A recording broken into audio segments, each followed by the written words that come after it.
How was your psychiatrist appointment? That's good.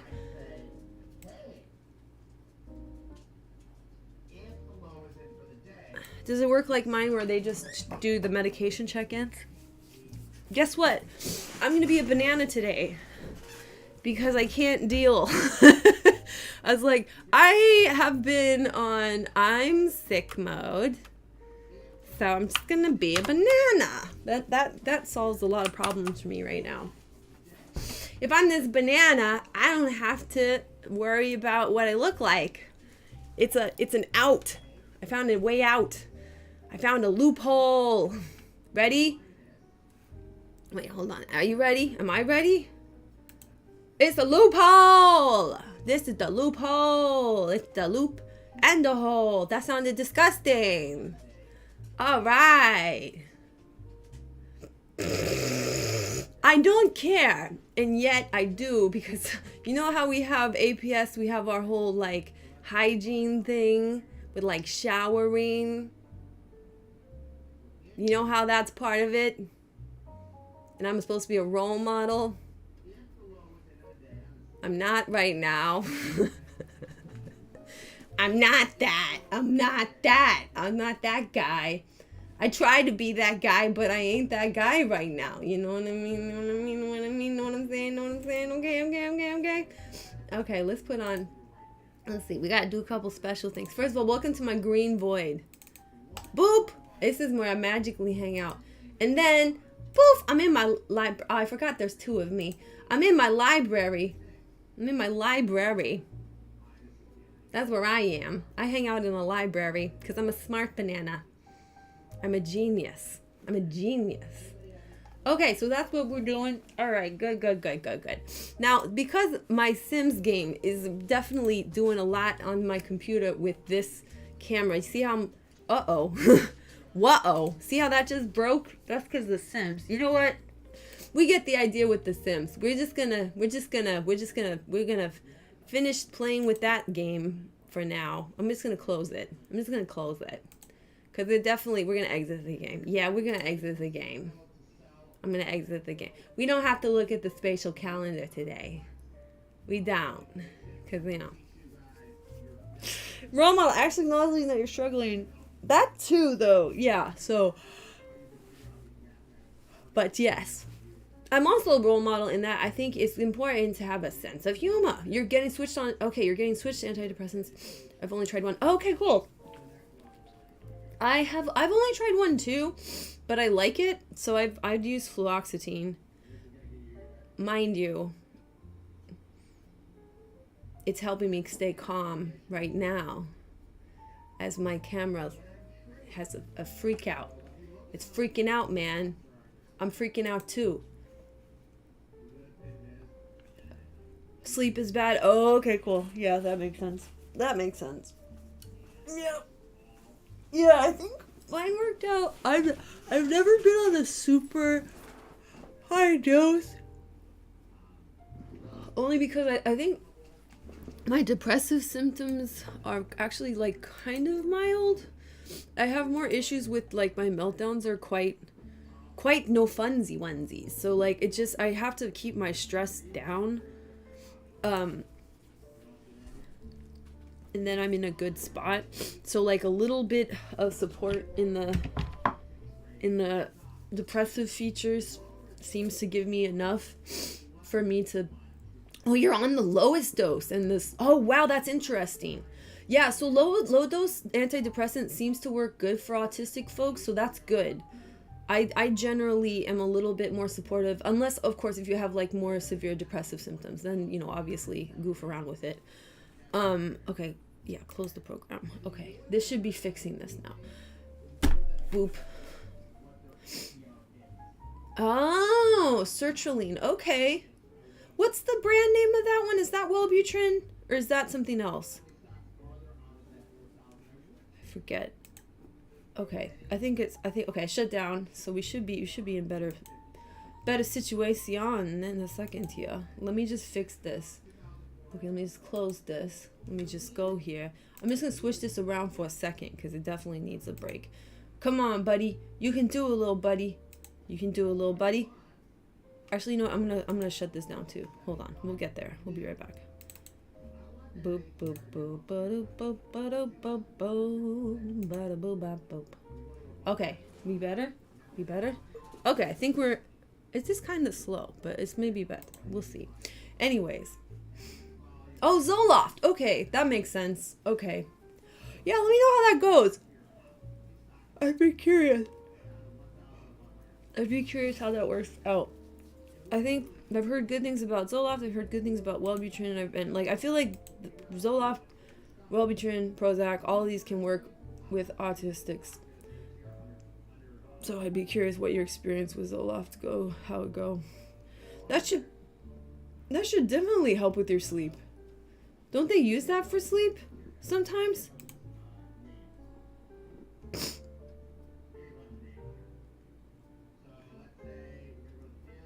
Ah, interesting. Trazodone too, just in case I need sleep help still. Okay, fascinating. Yeah, I would really love to know how that works for you. That's on an as needed basis. Yeah. That's like I have something because my meltdowns are like the more issue-y part of my I guess like mood stabilizing. I'll say I don't really have I feel like I shouldn't use that term because I don't really have like a mood disorder, but technically I'm in the ballpark of it because yeah, we have depression issues, right? Anxiety, depression, whatever people want to call it. So, but for like mood support, I'll just say that I have an as needed if I have a really bad meltdown. That's basically an antipsychotic. And we tried it out and I like it. It just basically is like my brain's like, okay, we take a nap now. I'm like, yeah, naps are great. It's actually pretty dope. But I don't need it like every meltdown. If I have just a particularly bad meltdown, it's been helpful. I don't know why my camera's so wonky right now. Hold on. I wonder if there's something else I can do to chill it out because it really is kind of jumpy. Well, now that's better. I don't know. We'll just roll with it today. But yeah, that's exciting. I always hear in my head better living through chemistry. I don't know where that comes from as a quote. But I always found it tickled me. I thought it was funny. All right. So let's go over to this guy for now. I wonder if it's the other camera making things weird. Who knows? Okay. So come here. Booba. Let's do some checking in. Oh, I'm gonna do another test. So as I was saying, I'm benched. We have my COVID tests. I just got a 5-pack. Let's do another one. This is going to put me over the edge of how many tests I've done at home. I don't know how many tests I've done. Let's see. I think I've done at least 3. No, I've done more than that. Oh gosh, I've done more than that. How many tests have I done not at home? I feel, okay, no, I have 3, 4, 5, maybe 6. And then my at-home tests haven't quite broken the mark of 30. My depression is such an obvious diagnosis. The psych asked, have you had depressive events lasting at least 2 weeks? Lol. Yeah. It's hard, you know what's hard for me to understand is like, because autistic burnout is a thing and such a thing, I'm like, what is burnout for me and what is actually better classified as depressive symptoms? And I'm like, yeah, 6 before the age of 10 that I actually, wow. Yeah. Wow. Yeah, see, my features were more the meltdown thing, and I thought they were panic attacks because, you know, of course I did. They kind of were both, though, at the time, because I didn't know what they were, so I had panic attacks over my meltdowns at some point. It transformed into that. Anyways, so I thought I had a panic disorder for a while.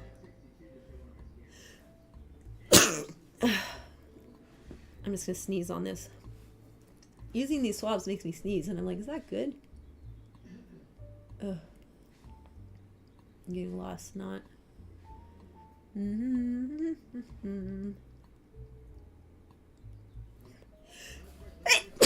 Okay. That's the good stuff. All right, time to put this into the liquid. And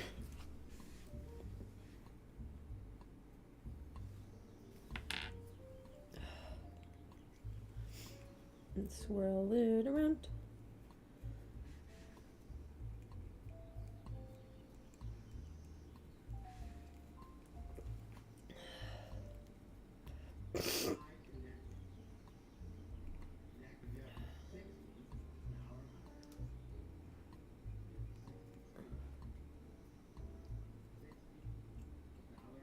It's hard for me not to laugh at this stupid. Well, because they're like, who are they talking to? You know what I mean? It's what you have to. Like, it's not bad to laugh at it. Because it's like, well, this is clearly not meant for describing my life.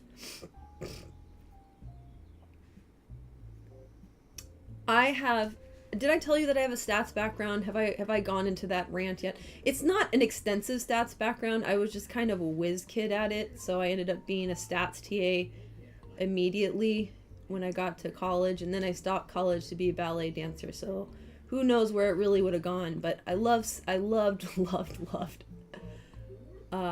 getting geeky on that stuff. So I had like, if I had continued to the college route, I'm sure I would have had to do something stats related, because it became a special interest very quickly.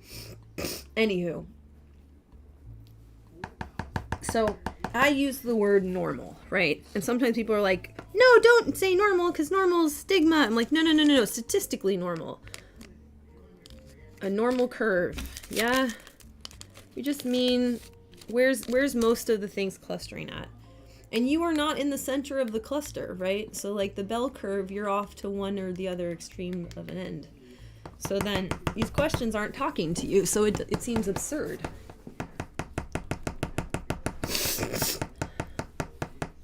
Yeah, 6 depressed episodes of at least 2 weeks. You're kidding, right? I was a preteen when I remember hitting that. Yeah. Yeah. So it's just not describing your reality, so it's absurd, right? Like, if anything doesn't describe reality, there's absurdity there. Like, if I were to say to you, it's like, oh gosh, what's an absurd thing that I can say? Hang on, I'm also trying to test myself for the global pandemic virus, so hold in. 1 drop. Okay, 2 drop? I hope I don't have it.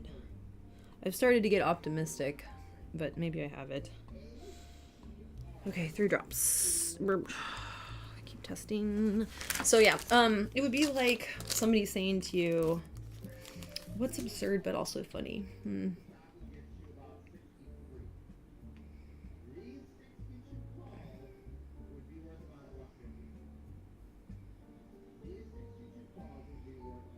Well, I can't think of one. That's too bad. But you get what I'm saying. Absurdist comedy. You're experiencing it.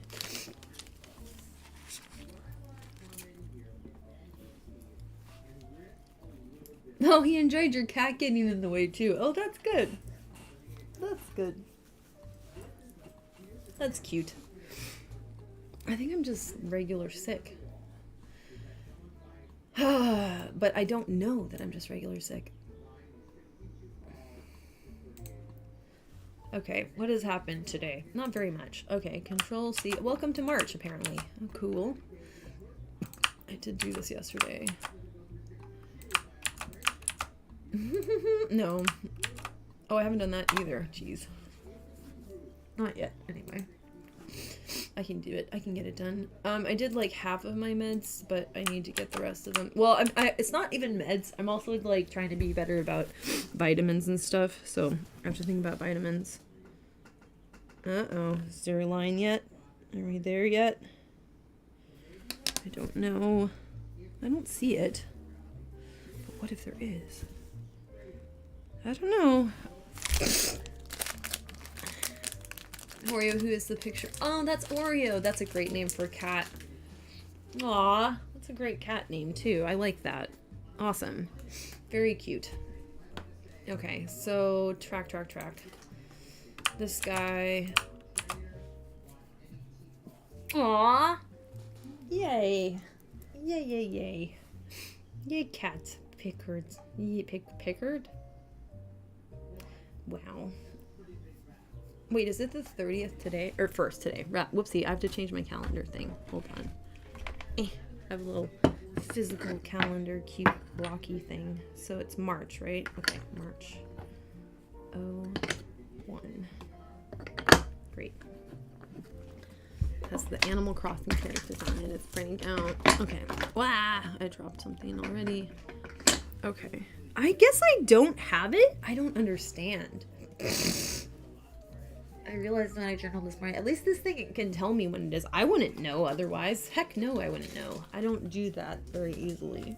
I just figured out how the numbers of the days in the month worked like 3 weeks ago. I just figured it out. I was like, oh, I see what you're saying. Because I used to be like, I just know that it doesn't always equal the right, like sometimes it's 30, sometimes it's 31, sometimes it's not even that, it's 28. It's like, oh, only February does that? I didn't know that. And then sometimes it doesn't. And I'm like, what the hell is going on? So I just vaguely categorize it as months don't make sense. And then I never learned which ones do what. And I'm just learning that now. But I still don't know. I still don't really know. Oh, well. Not how my brain works. I got paid on the 5th and last day of the month. I got paid yesterday and was so confused. Yeah. See, that's, yeah. And how long have you been on the planet? And it's still confusing. February just stops. But I categorize it as like there's some point in the years, some points, who knows, when it's not 30 days. I'm like, I don't know when that is. I know I kind of vaguely knew February was one of them because I knew about leap year kind of. But then you can forget about leap. I don't understand. Anyways, it just doesn't work with my brain. This is information my brain is like upset about. Positive confusion though, since I was paid money. Yeah, I feel that. I should be getting paid money too. I should have that pop up in my mailbox. Well, looks like so far I'm clear. I don't even know what's going on.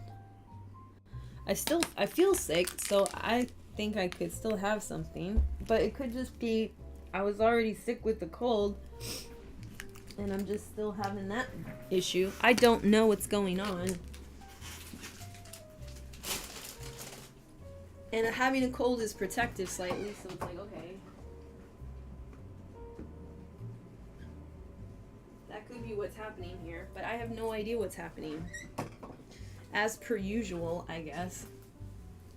This is upsetting. Like, it looks like it's fine. Let me look at this in the sunlight. It might not show yet, though. That's the thing.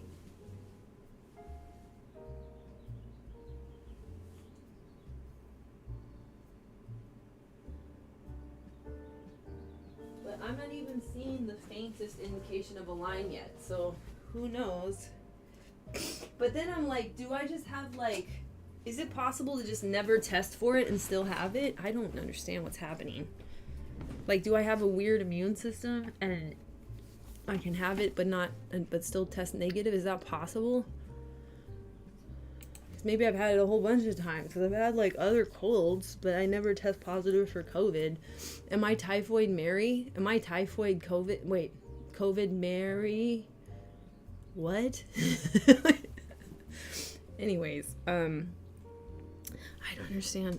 So I guess I just have like a regular cold, I guess. I mean, that's way better. I would much rather just this be the effects of the long-term effects of the regular cold that I've had for a while. That's fine with me. I'm chilling with that, but I just don't know. It's weird.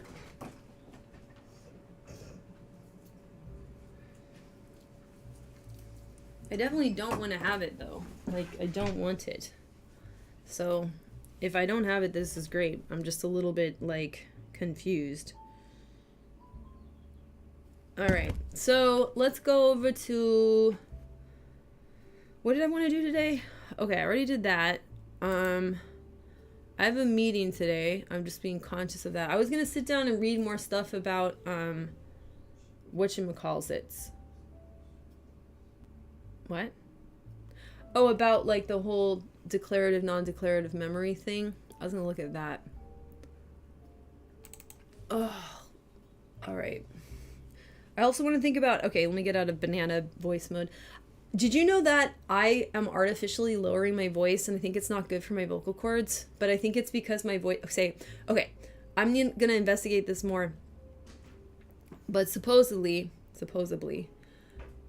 if you answer like naturally to a question, the part, is where your voice is supposed to actually be. It's your actual voice. And if that's true, as soon as I start doing it, I'm like, oh yeah, my voice feels a lot better if it's a little bit higher. But because like I'm hurting my throat, I think, by forcing it down lower. But I think people don't take me seriously if my voice is too high. So I think I've been artificially lowering my voice. I'm like, uh-oh. Wait, where's the... One. So it'd be like right about here. That would be my natural speaking voice. And it's quite a bit higher than what I've been doing. And that's alarming. I don't know what to do. Like, I'm avoiding, I don't know how to do this. Like, I think it's supposed to be like up here maybe?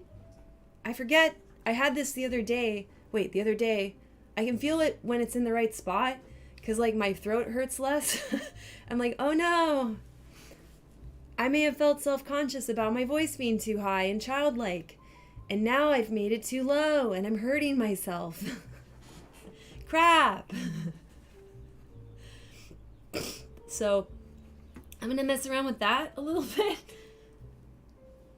I don't know.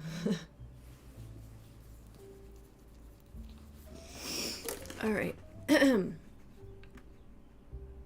But for now, it's like, yeah, I don't know. I don't know. Like that hurts less to talk higher, but I'm not used to it because I think I've been pushing my voice down so people would listen to me, especially dudes, because they don't like ladies. Your lady voice is not something they listen to sometimes. Ha, ha, ha. Oh my God.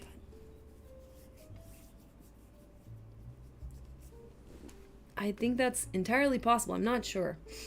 I feel sicker. So am I really not sicker? Like my nose is all itchy. Okay. Let's go over here. You know what? I've been meaning to get through these. All right, what do we got?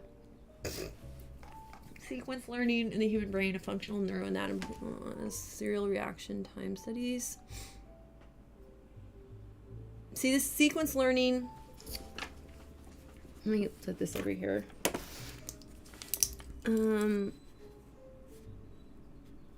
Sequence learning. This is what I think is impacted in autistic people. And there's implications for this that we should focus on. So, sequence learning underlies numerous motor, cognitive, and social skills. You don't say. Dyspraxia, you don't say. Basically all of autism, you don't say.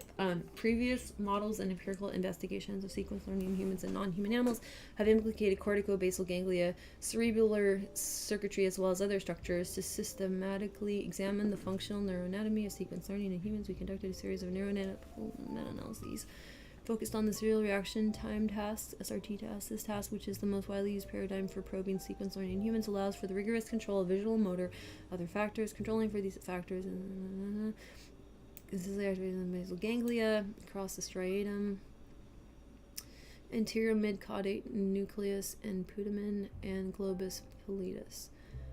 In contrast, when visual and other factors were not controlled for. Premotor, cortical, and cerebral activation were additionally observed. Study provides solid evidence that, at least as tested with the visual motor SRT tasks, sequence learning in humans relies on the basal ganglia, whereas cerebral and premotor regions appear to contribute to aspects of the task not related to sequence learning itself. The findings have both been interesting. So, basal ganglia, copy. What are we doing? Let's go over here. Paste. Autism. A core feature of autism is repetitive or restricted behavior, which may arise from dysfunction in a brain region called the basal ganglia. This controls goal-directed movements and habit learning. No crap.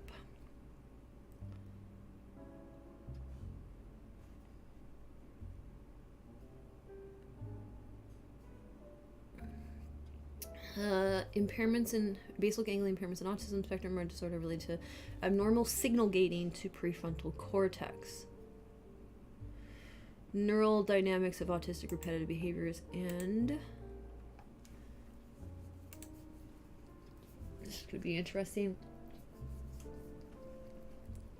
Fragile X syndrome, basal ganglia movement, gating and modulated adaptively timed learning. This article develops the ISTART neural model that proposes how specific imbalances cognitive emotional timing and cognitive emotional timing and motor processes that involve brain regions like prefrontal cortex, temporal cortex, amygdala, hypothalamus, hippocampus, and cerebellum may interact together to cause behavioral symptoms of autism. These imbalances include under-aroused emotional depression in the amygdala, hypothalamus, learning of hyperspecific recognition categories that help to cause narrowly focused attention. Learning of hyperspecific recognition categories. Interesting. Hyperspecific recognition categories is a very fascinating term that I'm going to grab. Hyperspecific.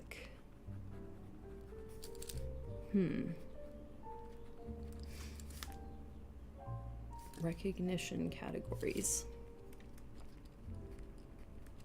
Hyper-specific is satisfying for me. I was like, ooh, I need that term. Recognition categories that help to cause narrowly focused attention in temporal and prefrontal cortices and breakdowns of adaptively timed motivated attention. Adaptively timed motivated attention and motor circuits in the hippocampus and cerebellum. Breakdowns of adaptively timed motivated attention. Let me grab that too. Adaptively timed motivated. I like motivated attention as the thing to get familiar with, because I bet that's going to cover a lot of ground about how we experience goals, how they're organized in our brain and understood. The article expands the model's explanatory range by first explaining recent data about Fragile X syndrome and trace conditioning. I don't know what that is. And second, by explaining distinct causes of stereotype behaviors in individuals with autism. I need to go see that part. Also, I need to run to the bathroom. You should run to the bathroom too if you need to. I just realized that because my attention was not. Maybe there's a gating problem. I need to go potty.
Okay.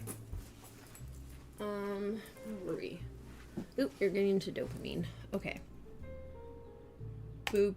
Nope, that's not it. Okay. This. Some of these stereotype behaviors, such as insistence on sameness and circumscribed interest, may result from imbalances in the cognitive and emotional circuits. I don't know about emotional circuits that I-START models.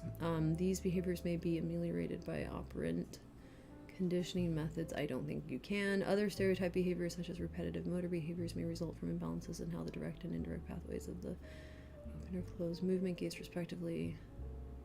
I'm going to disagree with this. I already know. When is this from? Yeah, I already disagree with it. These augment D2 dopamine receptor responses are reduced. This article also gaining by basal ganglia loops. Okay. Blah blah blah. Cyclic method for theoretical linking mind to brain. Undergo incremental self-consistent refinements in order to explain and predict increasingly large and diverse interdisciplinary data. Extensions hereby illustrate a theoretical model that have been applied multiple times during the past 60 years. An entire brain all at once.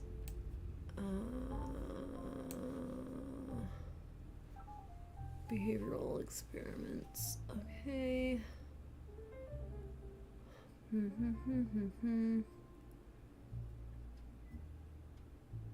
Okay. Self-contained heuristic over relevant computational principles. Okay, fair.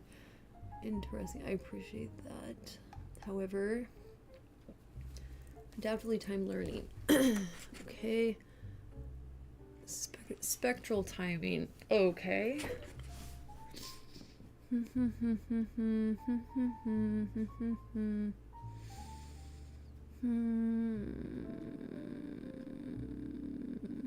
The neurotrophic spectrally timed adaptive resonance theory, or NSTART model. Category learning. Okay. Incentive motivation learning. Attention. Condition reinforcer learning. Adaptively timed learning.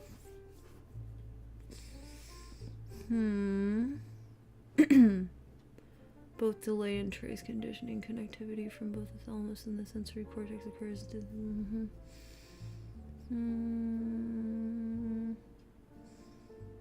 Multiple types of learning and neurotrophic mechanisms of memory consolidation cooperate in these circuits to learn and perform adaptively timed responses. What does this mean exactly?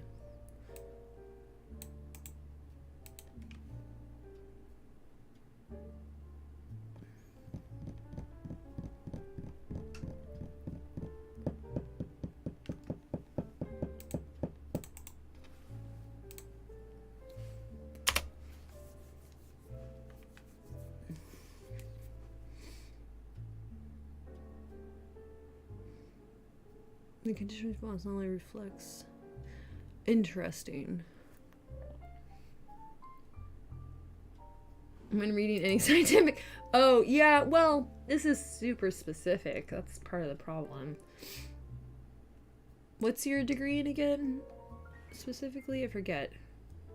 A conditioned response not only reflects knowledge of an association between two events, a CS and a US. What does CS and US stand for, please? Conditioned. Oh my god. What does CS and US stand for? You're really not going to give me that? Are you that guy? In the abstract, you're not going to... Okay. I don't like this abstract. Okay, fine. Okay.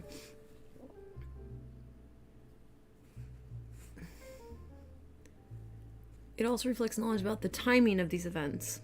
Okay, a conditioned response not only reflects knowledge of an association, timing of these events. A neural network and set of learning rules that generates a... Like, are you familiar with neural networks, for example? Biology with a chemistry minor. Conditioned, stimulus, and... Oh, maybe. Yeah. I think you're right. Yes.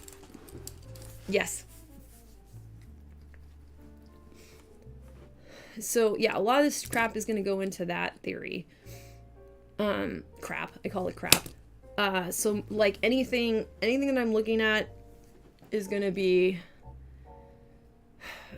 sitting somewhere in that lineage, which is, you know, a lot more extensive than what popular science articles is talking about also. But I got into this for a ton of reasons even before knowing about my autism diagnosis,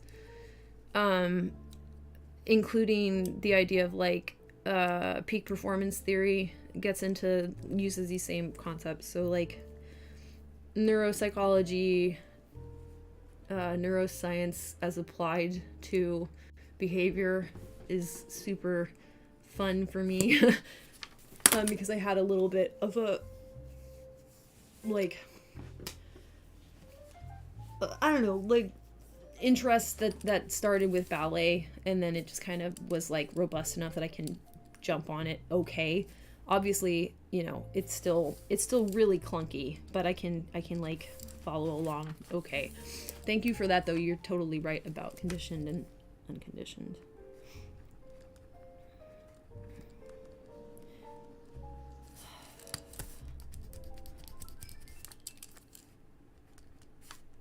Okay. And then what does this do to time cells is my question, because those have recently been discovered. Or what they're calling time cells. Yeah, it is just one giant cluster of abbreviations. Yes, it is.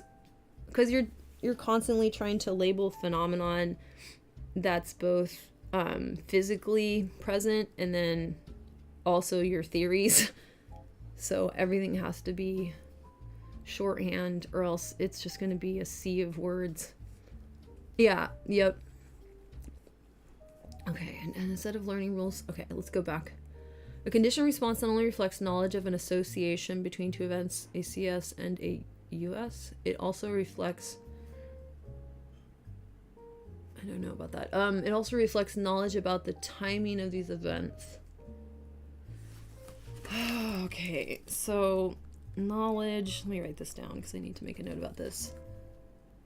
Of an association between two events. Point line, as I say. That's the basics of stats, right? Point line. How long line? Events. It also reflects knowledge about timing of these events. Interesting. To what end?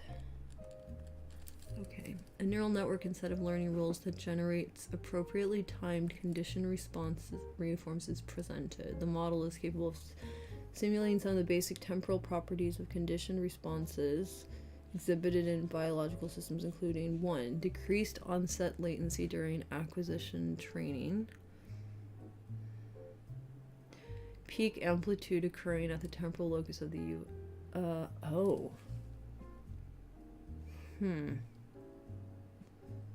That might be a brain.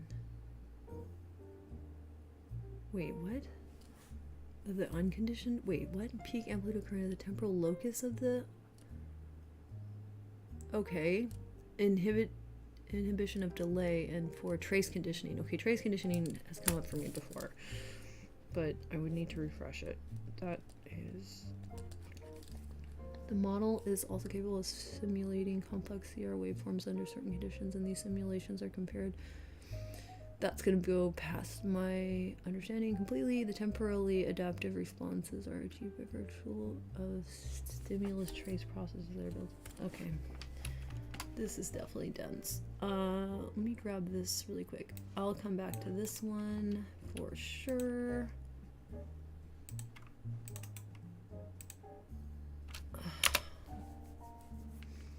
See, but the classical conditioning, yeah, you're right, conditioned stimulus, unconditioned stimulus. So this is a classical conditioning model, but then the problem that I'm going to have with this is that the theory of constructed emotion takes issue with the classical conditioning model. So this may not be correct anyway.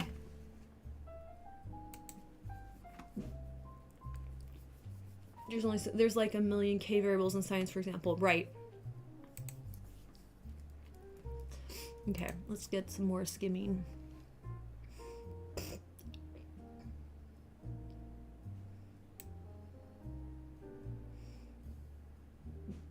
Yes, okay.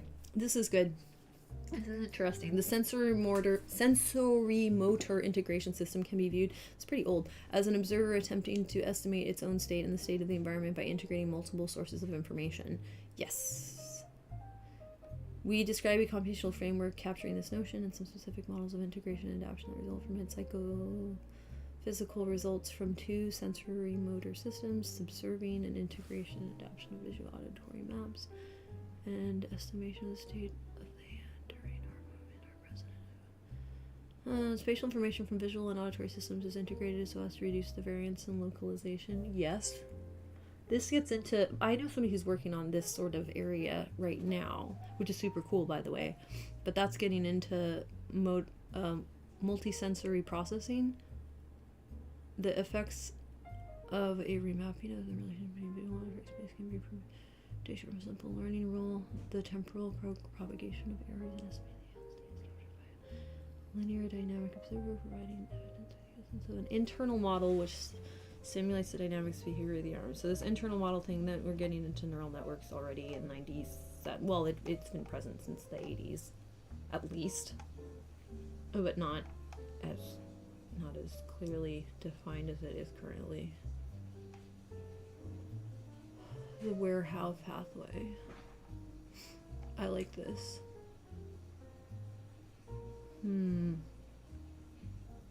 Where-how pathway.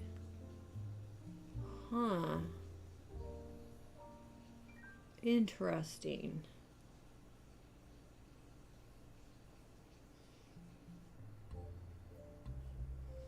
The somatosensory aware system can be differently impaired. Huh.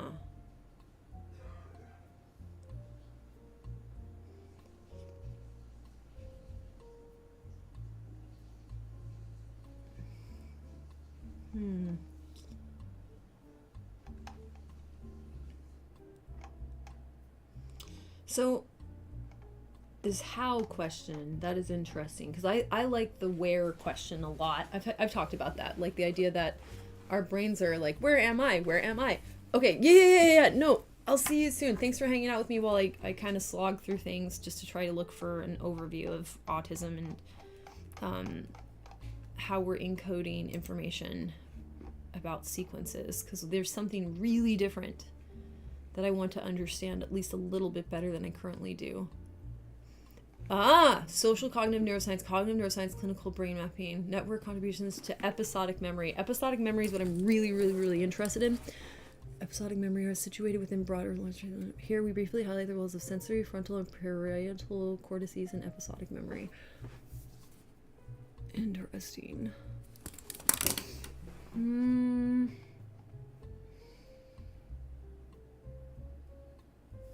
Recall, source monitoring, temporal order. See, temporal order memory. Meta-memory judgments. Ooh, what is this exactly? Okay, let me break down episodic memory. The problem with wanting to go back to school is I would show up and be like, can I just like learn exactly what I want to?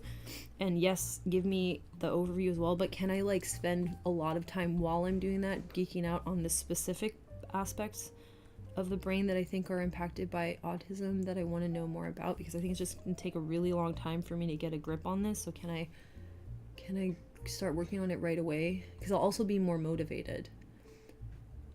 Episodic memory impairments. Just be more efficient. It would be chaotic at first, but not for very long. Okay. Recall. Source monitoring. Okay. Temporal order memory.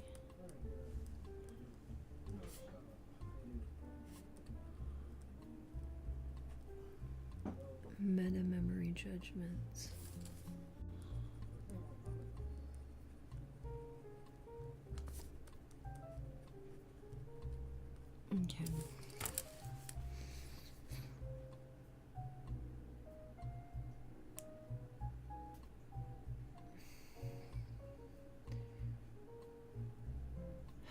controlled retrieval sought event attributes post retrieval selection between multiple event attributes. Memory monitoring. What is memory monitoring referring to?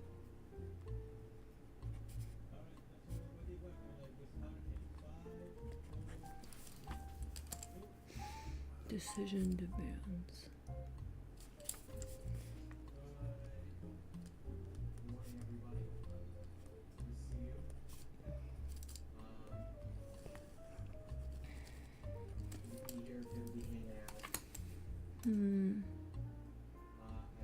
Event content. Encoding or retrieval task.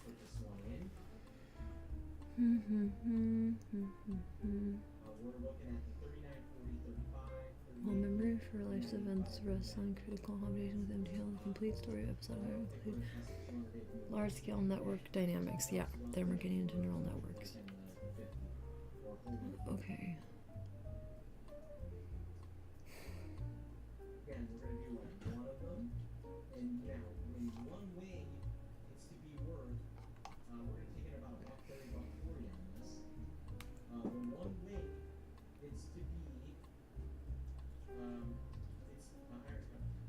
one way gets to be less than 20 cents, so buy that. My coffee cup probably requires several hundred milliseconds, less than a second. Visual cortex has identified the coffee cup in front of our eyes and triggered the MTL medial temporal lobe to bind many cortical maps to start making memory traces. However, as we will see, a permanent memory takes more time to consolidate.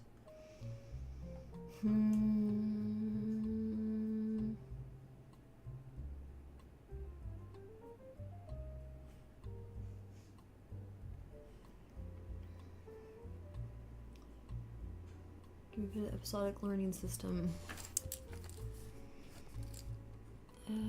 Episodic learning system. We have no way to switch on our MTL, rather we simply pay attention to whatever we want to remember.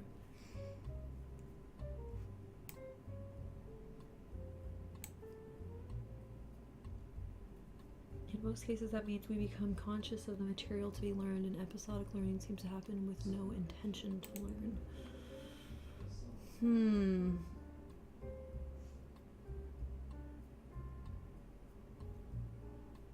The episodic memory trace consists of the ensemble.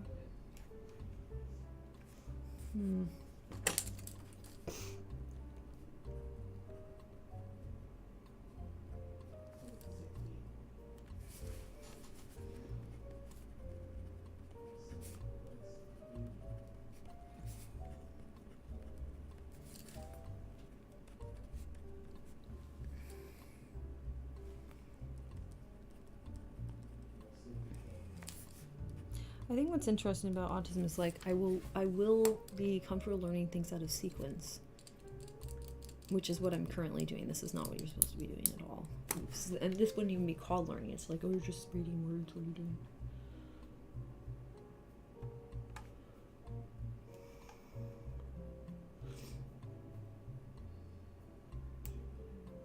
Pointer to the neural elements in the for the event. Retrieval occurs when a conscious cues are.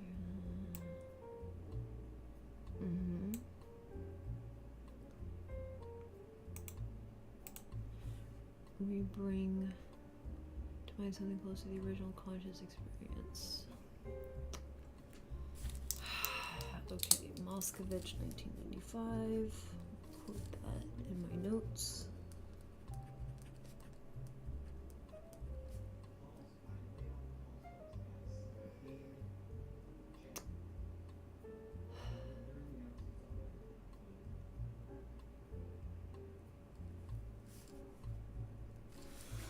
When we recover, I don't know about this recover, wouldn't it be like reconstruct? Reconstruct with additional complexity, new complexity added, I would argue. Wouldn't that be true to say? Why wouldn't it be true to say? We bring to mind something close to the original. This is I think this has changed since this was said by a lot. Okay. Wonder if my favorite neuroscientist has commented on this. We bring to mind something close to the original. I don't think that's how we do it. Exactly, no. But we'll see. Close to.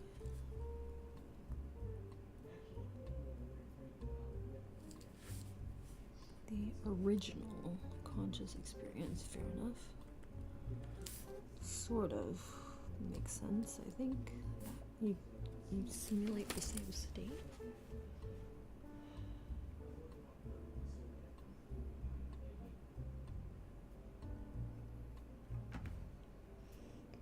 But then in autistics, we have the hippocampus as. Where are you? I have to close some of these down. Too many tabs.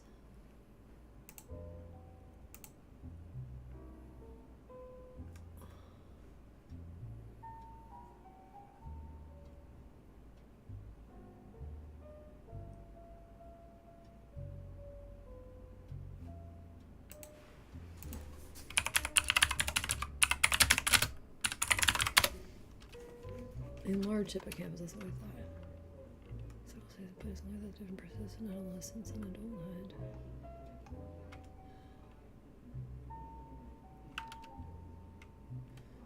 Right.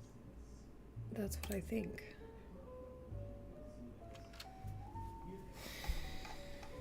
We have a video.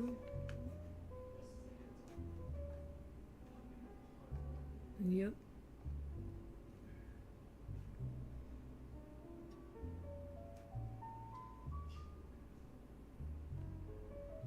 Just gonna just read what this says to me. Let me see. The hippocampus is a brain region that looks like a seahorse. It helps form memories, whether that's remembering the 4th President of the United States or yesterday's trip to the mall. People with autism have little trouble holding on to facts, but they often have problems recalling visits to the mall and other life events. This gap may contribute to some of their social quirks. But that seems to be less significant in females with autism, which might be why we're hiding more successfully.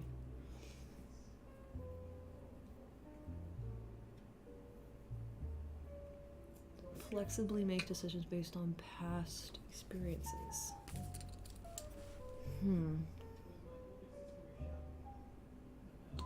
Is she still at there? I wonder. Sorry, he? My bad. Sorry, bud. Okay, they are. Interesting. Cool, they have their own lab. Dope. Oh, not anymore? No more lab? Damn. Okay.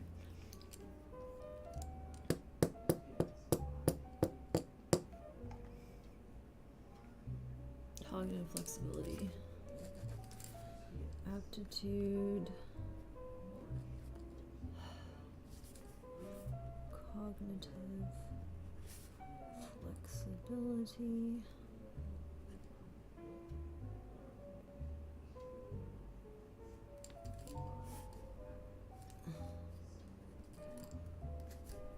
Impacted aptitude in autism.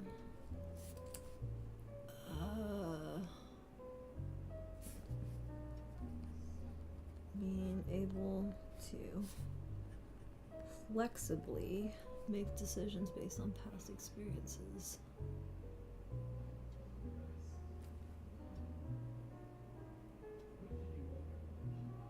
This brain region might also lend clues to therapy. People with autism may be able to use some unusual cognitive strengths to compensate for their weaknesses. I agree with this approach. This is what I think. This is what I want to do.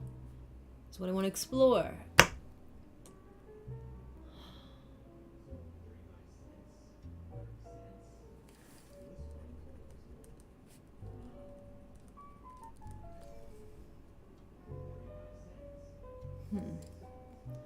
Based on Experiences. Okay. Social scripts. Okay.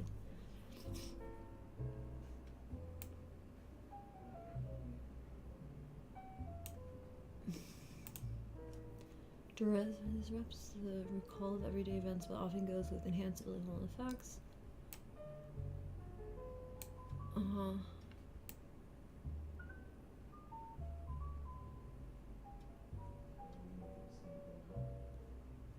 Okay. Oh, some of these problems, such as trouble remembering social information. I'm getting this one.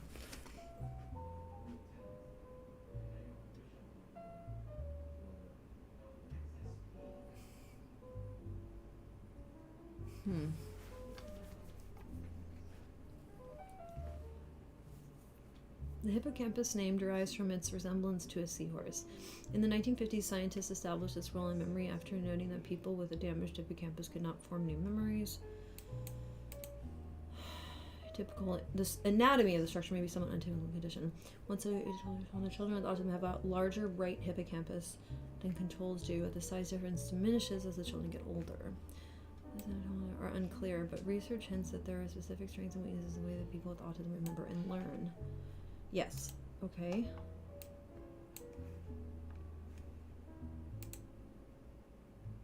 Declarative memory.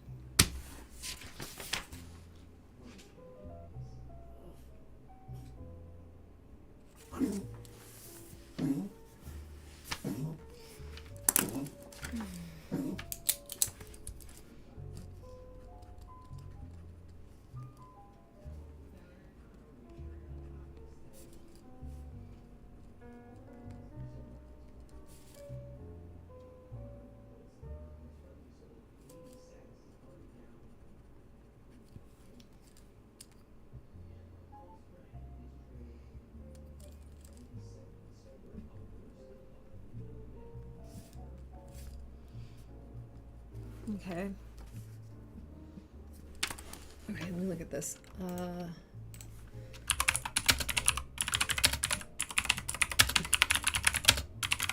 she have any comment on this?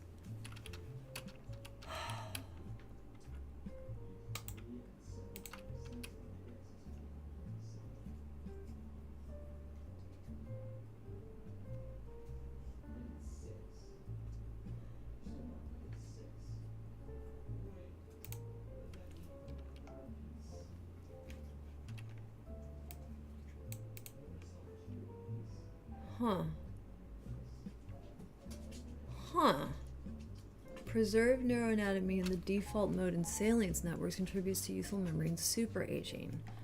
Fascinating.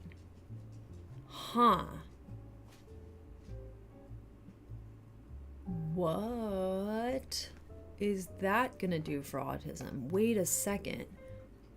I don't know about this super aging.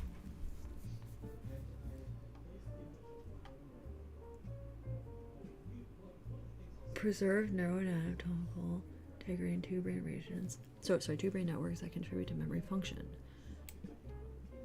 Whoa. The salience network. Implicated in attention, executive control, and motivational and inhibitory processes central to memory coding and retrieval. Ooh.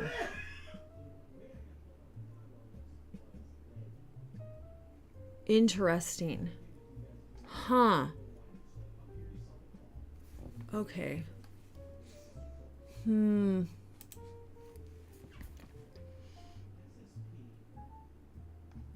Superagers are older adults who, despite their advanced age, maintain youthful memory. A previous morphometry studies revealed multiple default mode network and salience network regions whose cortical thickness is greater in superagers. But then this some of the cortical thickness that happens with the lack of pruning or neurophagy in autism go into that same region. Who knows better than typical? Interesting.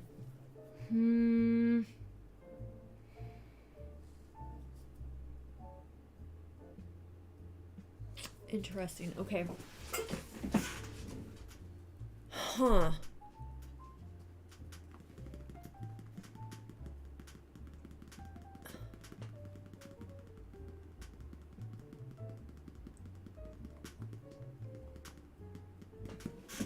Really, you wanna go outside?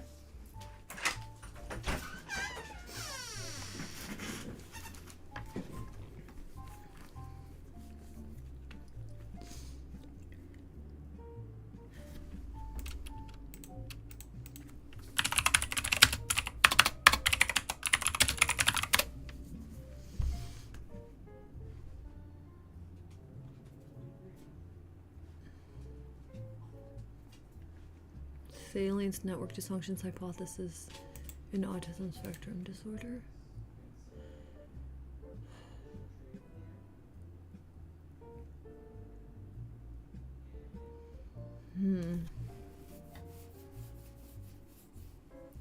That makes sense to me. Has been found to be so. Oh man, I'm just getting more things I need to skim through. This is very exciting though. Ooh, okay. The Salience network, an intrinsic brain network thought to modulate attention to internal versus external stimuli, has been consistently found to be atypical in autism spectrum disorders. You betcha. However, little is known about how this altered resting state connectivity relates to brain activity during information processing, which has important implications for understanding sensory over-responsivity. Yup.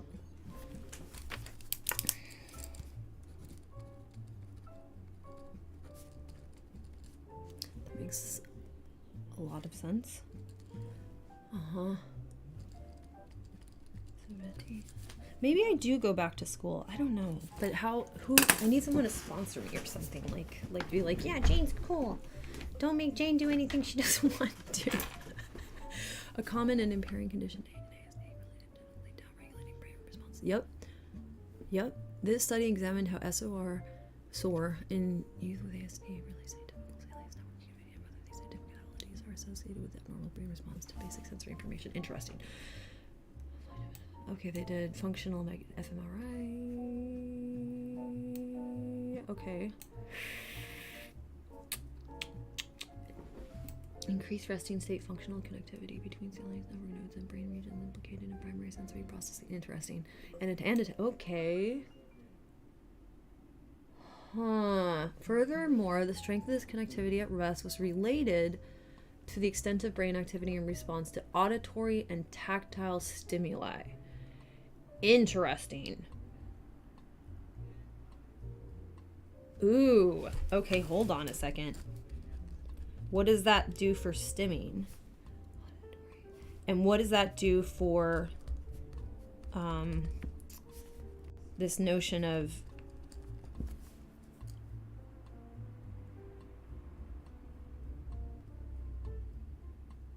auditory processing and also just the ear defender thing? Like, what does that do for that?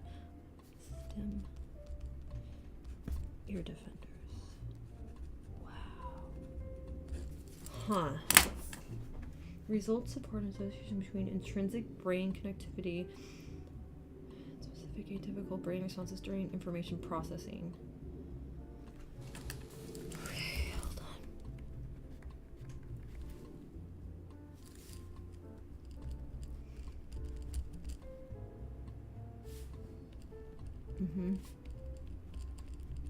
Maybe I should go back to school. I don't know. But then I would have to have debt. I don't know. I don't know what I'm gonna do. Doesn't matter for now. In addition, findings. Yeah.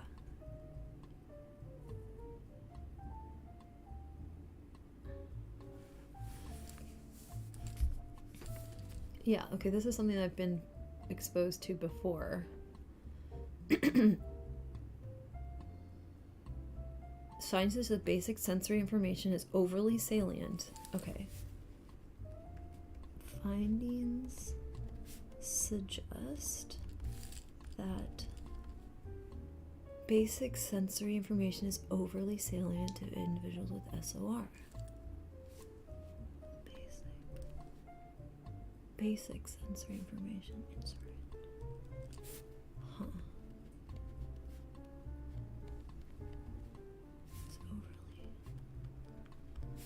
salient to individuals.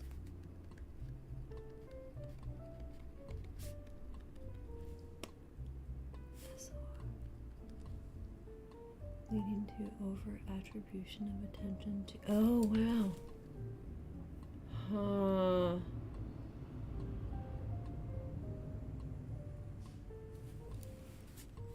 Leading to over-attribution of attention.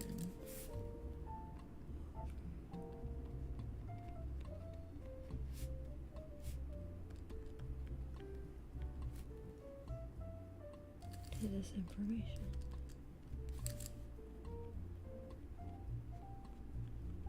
Huh. Implications for interventions include incorporating sensory coping strategies into social interventions for individuals with SOR.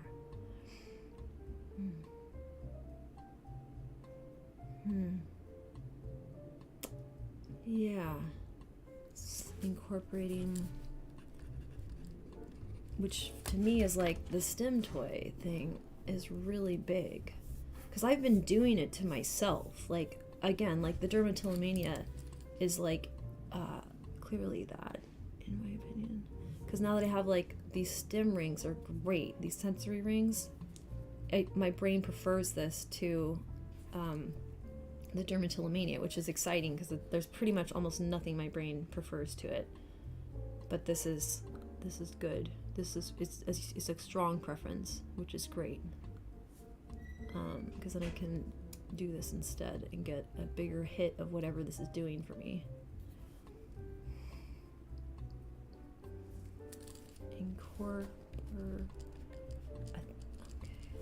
Sensory coping strategies into social interventions.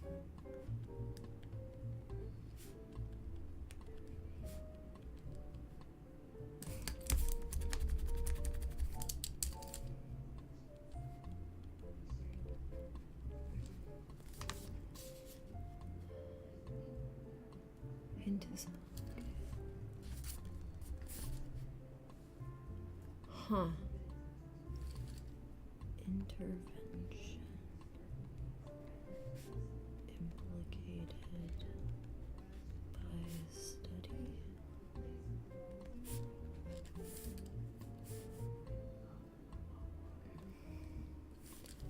Social interventions for individuals with SOR.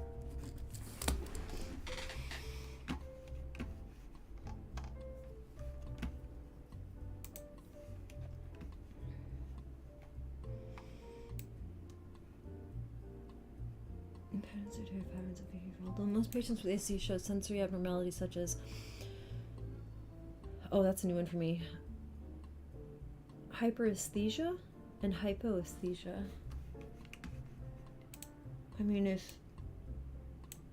I can kind of extrapolate what that means because synesthesia is when you have multiple, so this must be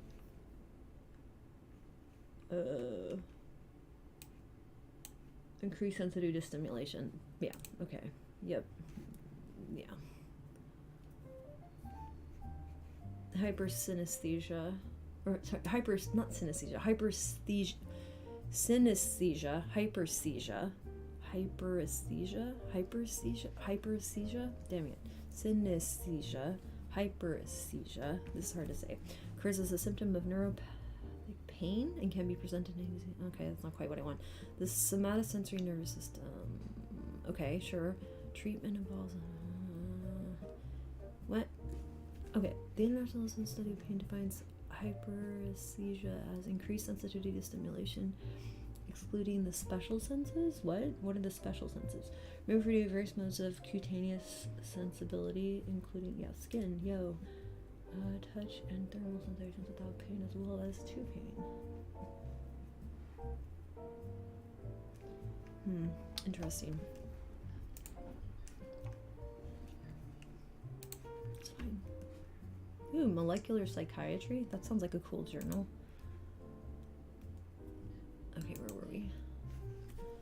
Its relation to social cognition. It'd be nice if we should say hyperesthesia and hypoesthesia. If we're saying synesthesia, hypoesthesia, and hyperesthesia should be useful for us.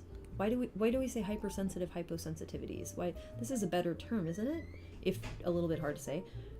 But we should be able to say it because we already have in common vernacular, whatever, common parlance, we're using synesthesia. So why shouldn't we just use the rest of it?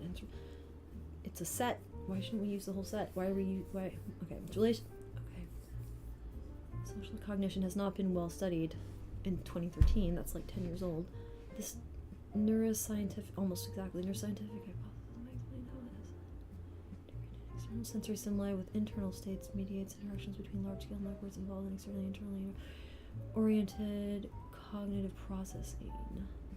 Okay. The brain of PTSD, areas of the SN salience network, including the anterior insula, become dysfunctional, which results in difficulty in operating social cognition and self-referential processing. Okay. Here we discuss the controversial points and future directions of this hypothesis. Autism spectrum, this seems like a good one to go into. Autism spectrum disorder is a developmental disorder characterized by social deficits, communication difficulties, and stereotyped repetitive behaviors and interests. Atypical social interaction, a lack of attachment, inability to cuddle or to form reciprocal relationships, or avoidance of eye gaze, insistence on sameness, resistance to change, rituals, intense attachment to familiar objects, sure, yeah, or repetitive acts, sure. Speech and language problems ranging from complete muteness to delayed onset. I didn't have that though, so then you have to, markedly idiosyncratic use of language, yes, okay, and uneven intellectual performance, not for me, but sometimes currently I see. These diagnostic criteria may... this is also prior to when they added Asperger's into the whole lump, so that's fair. This is a DSM-4, not 5. And it's 2013, that's prior.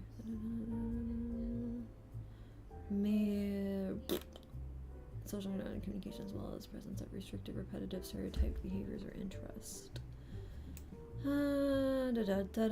Yep, there is considerable individual variation.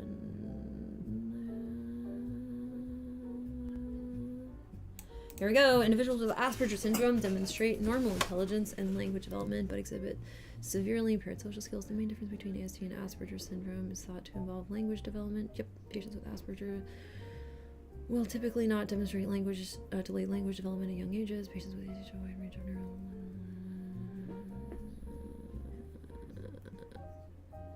Theory of mind is kind of controversial. Executive functions. Do you know what central coherence is? Procedural learning, yes.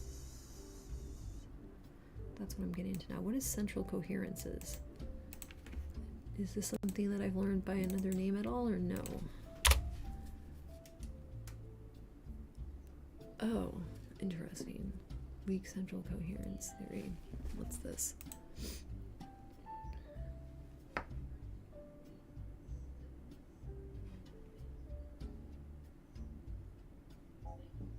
Ooh.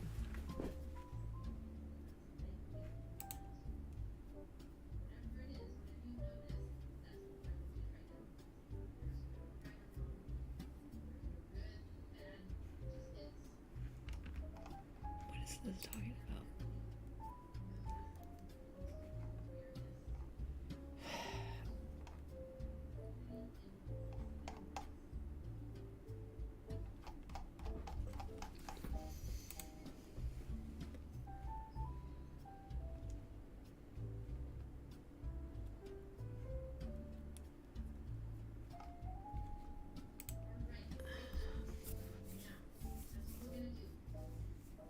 Hyperlexia outpaces comprehension. But my comprehension is good, so then how do you explain that? Not even good. My comprehension is exceptional. Understanding coping. Huh. What have we here?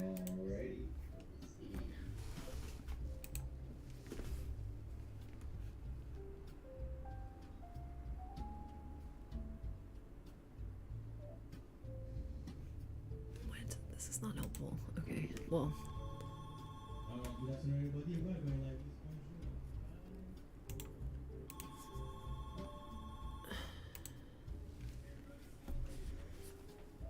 Local, overdeveloped, underdeveloped, top-down, context-dependent, integrated, big picture, locally oriented, context-independent. Oh, shit, okay.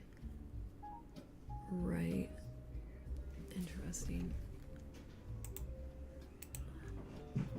Weak central coherence theory. I need to get into that. Wait, what does this say in Asperger's? You here, Jane? Yeah? You have a call on the house phone. A lady asks for Jane. Okay, I'll be right there.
I'm still testing negative, so I think it's just the cold that I had.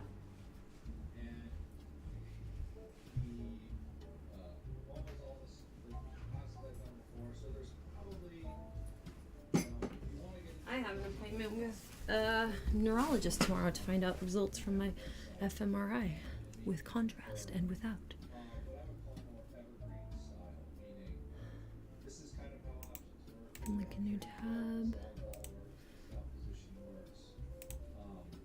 Not so much on, Okay. so Focused, weak central coherence. Focus on all the details, not the big picture. Good with detail, not global perception. Difficulty seeing invisible relations between the parts. For us, whole is more than the sum of its parts. For ASD, whole is the sum of its parts. Difficulty reading context. Takes things literally, doesn't quite get it, doesn't see the big picture. Problems extracting overall meaning of an event.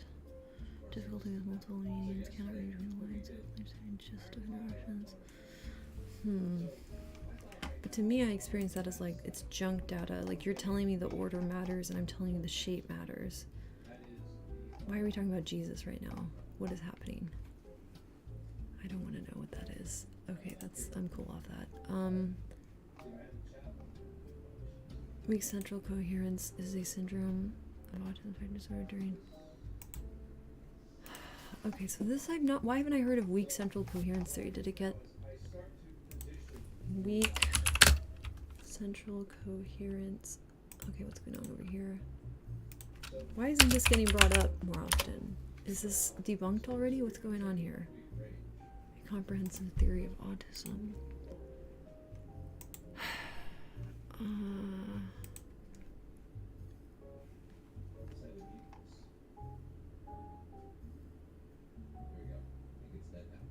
It's like from 2003. Did this get debunked?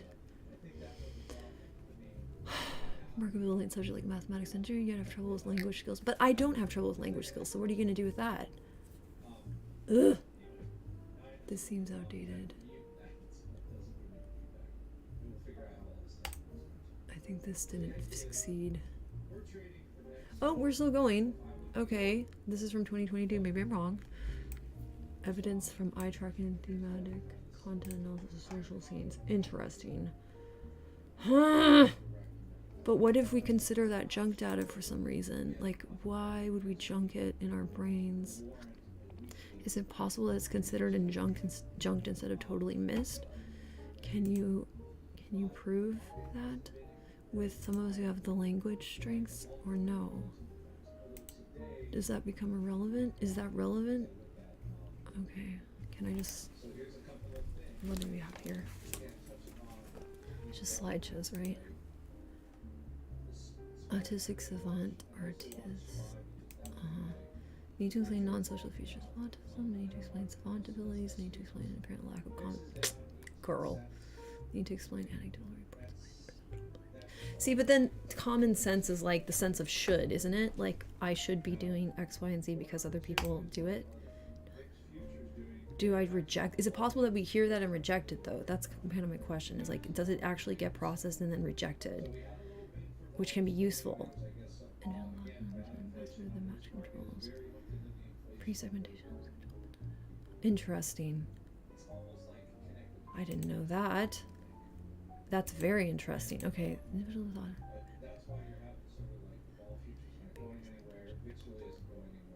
Uh-huh.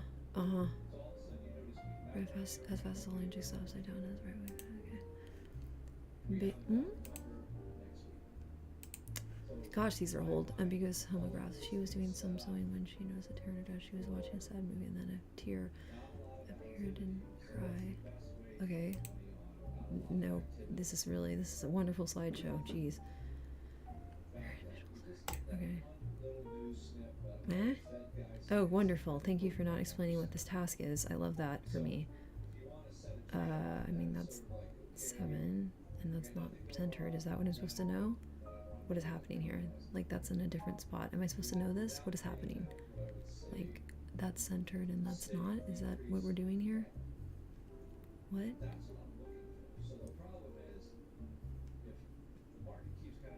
Am I supposed... Huh? There's 10 S's on each side. This one is centered with this. This one is nudged up. Narrative attention spread. Okay. I don't know what that task is. It must have something to do with it not being centered. Okay. What? Yeah, this is fun now. What a great slideshow. Okay, doesn't matter. Individuals, religions, the match controls. I can see that, yeah. But failed replication. Interesting. But that didn't... Okay, that didn't work. Okay, yeah, this is super old. Yeah, I'm not going to be able to parse this at all. It's just slides without context at all. Interesting. Okay.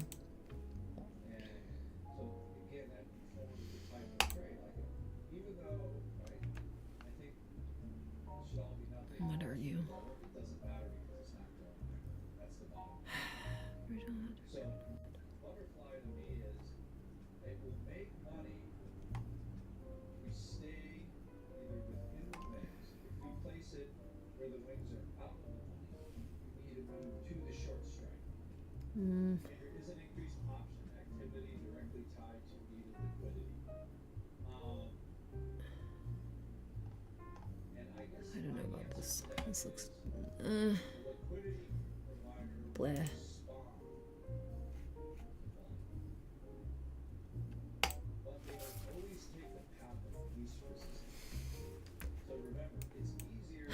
See the big picture of a situation. How does the... Okay. When you learn to play the piano, first you have to learn note scales and chords, and the same principle applies to speed, and where instead of scales you have to learn the alphabet and the rules of grammar. I mean, yeah. But, I mean, you have to learn how the alphabet relates... well, first of all, I'm just going to say you have to learn... I would be more specific than that. You have to learn the alphabet, and then you have to learn phonetics. So, with the alphabet simultaneously, or else it's not going to work very well. How do you separate small elements come together? Like, that's what the alphabet is representing. It's representing the phonetical performances of your vocal cords and stuff, and mouth and blah blah blah. It has been chunking, which allows the brain to efficiently organize memories and actions.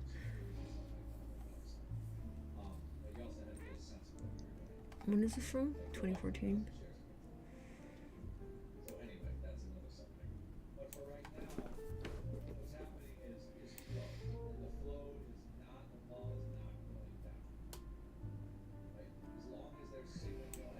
Yeah, we found neurons that seem to treat a whole sequence of actions as a single behavior.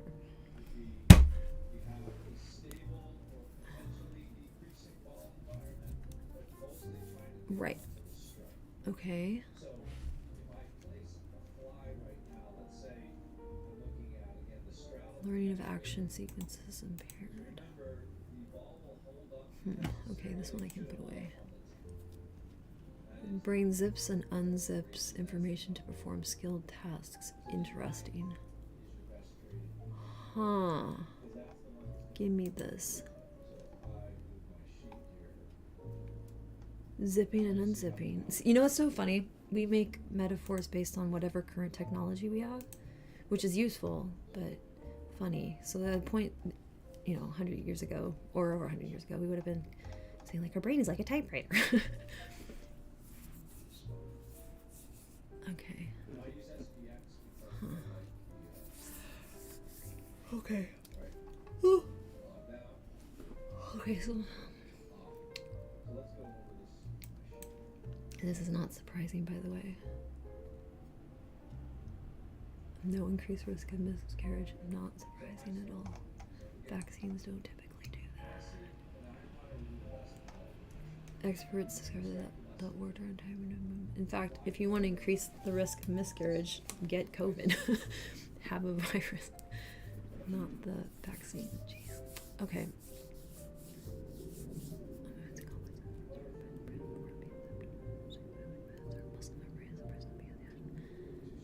High-level sequencing of movements such as order and timing can be spread across several motor areas of the brain. Several days of training and memorizing action. Yeah, I think. I think this is learned. I think this works differently in autistic people, and we should train them across several days. Maybe is part of it.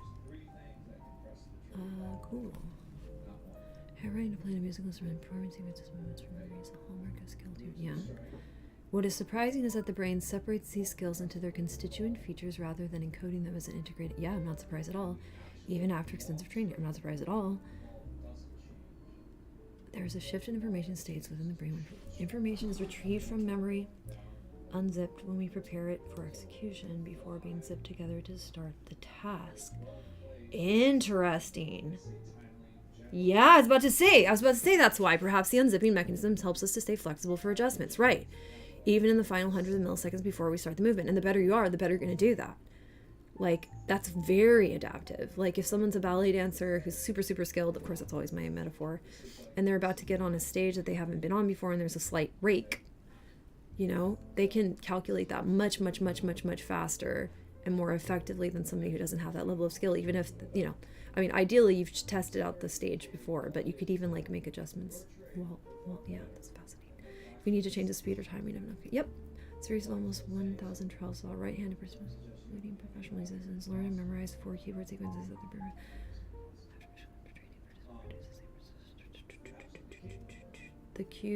The go cue didn't appear on some trials, which allowed the research to separate preparation from the movement itself. That's cool. We also found several brain regions which control timing during movement production, but none seem to control order without integrating it with timing. Whoa. That's important.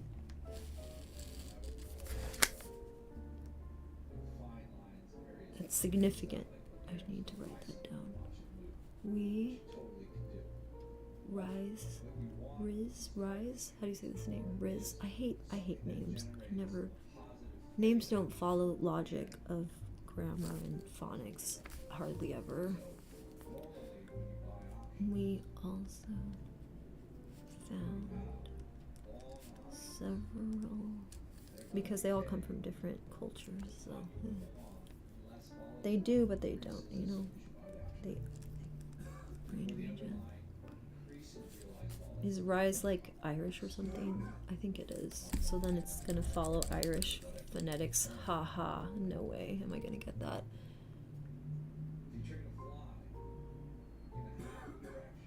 It's probably like re or something. Or V. Something crazy. positive time indicator with it. That's why that is an interesting. Or she. So if you think, Okay. right, at the Also ball depends is at going to which peak control wow, timing. right, Oop.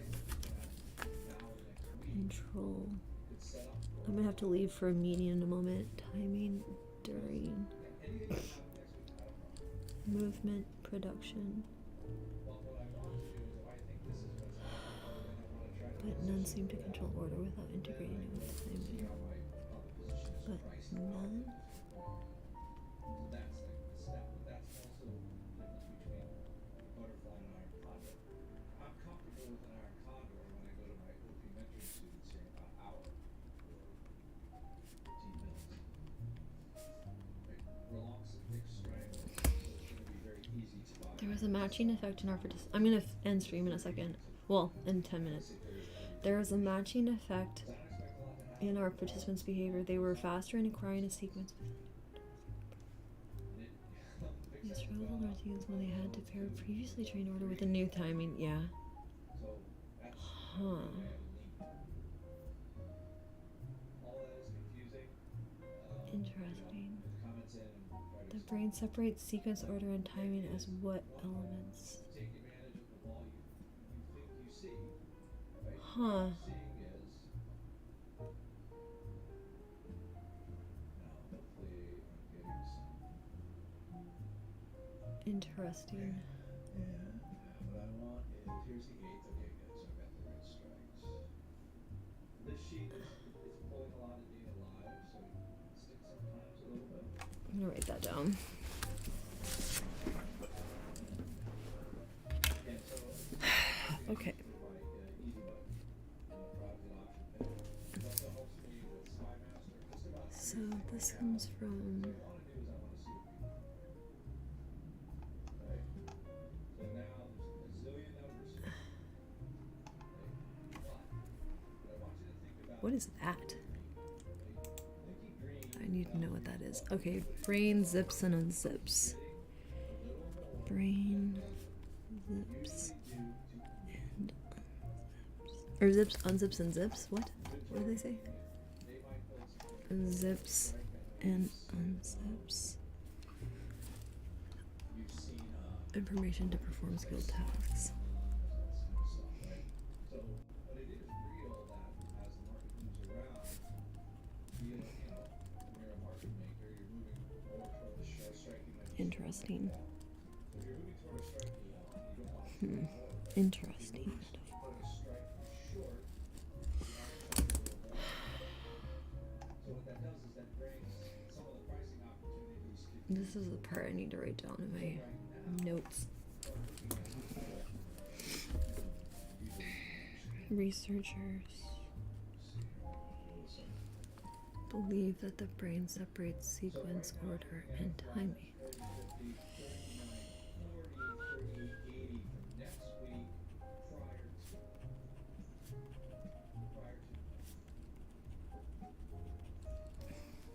Not sure. So what I'm doing here is, here, I'm trying to get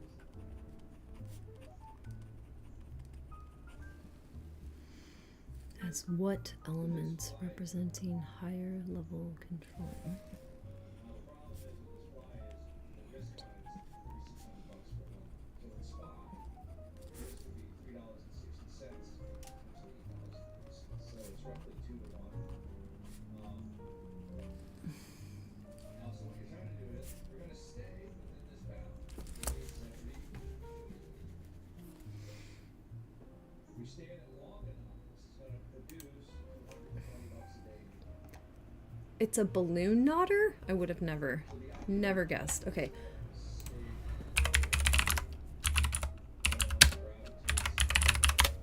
So when you're looking at something that is a one-way trade, now the thing is, how can I exit this trade potentially?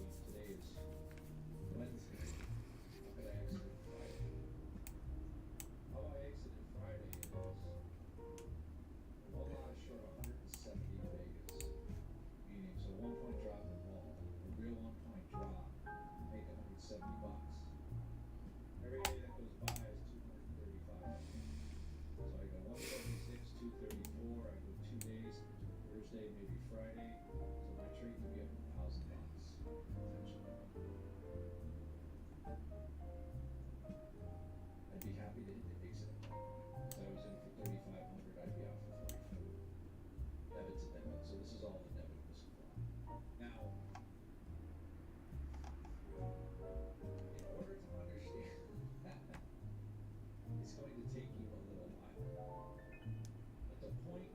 D?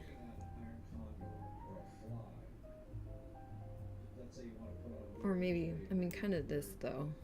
Maybe this. Violent coughing tired. Because you kind of have control over that, don't you? Maybe it's B. Because if...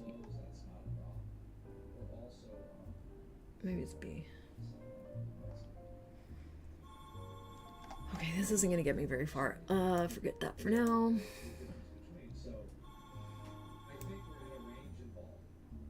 I had a hard time tying shoelaces. I had to practice it by myself. What does that mean? Ugh, why is tying shoelaces a common issue in autism? And a sign of what we would call dyspraxia. Okay. Which are combined to define.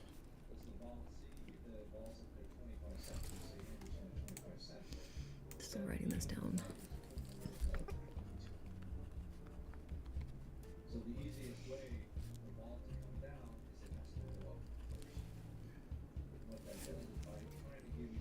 I'll probably come back. I might stream and keep, well, not right now. I mean, I might come back and stream this as like a co-working time because I really want to get through these.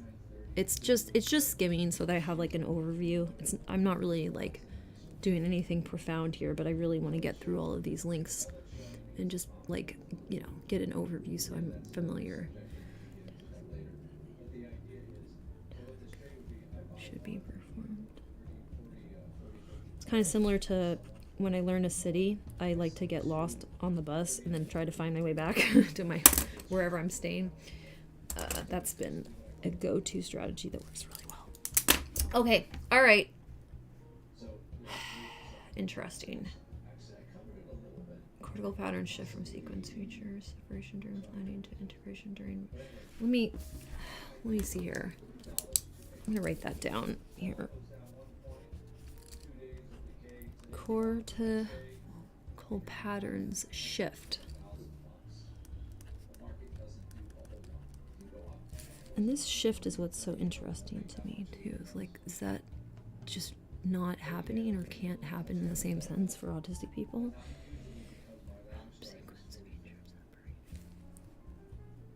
Like, do we keep separating features too long? So are we actually stuck in planning and it looks like we're not planning? Huh. Interesting. That's possible. I mean, using this kind of metaphorically. That's possible. Yeah, that's possible. During motor execution. Like, maybe we have a problem switching.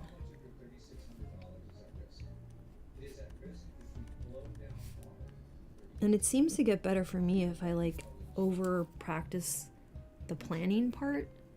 Like eventually that seems to lock me into something that leads to motor execution. That's okay, that's decent. But I have to over practice relative to my peers, like by a lot. And then I look good. This is coming from ballet.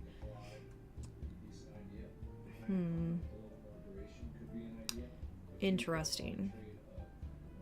Because my deficits show so bizarrely intensely in ballet, and I need this to get figured out. Like, they really should, neuroscientists should study autistic ballet dancers, or Asperger's, whatever you want to call us.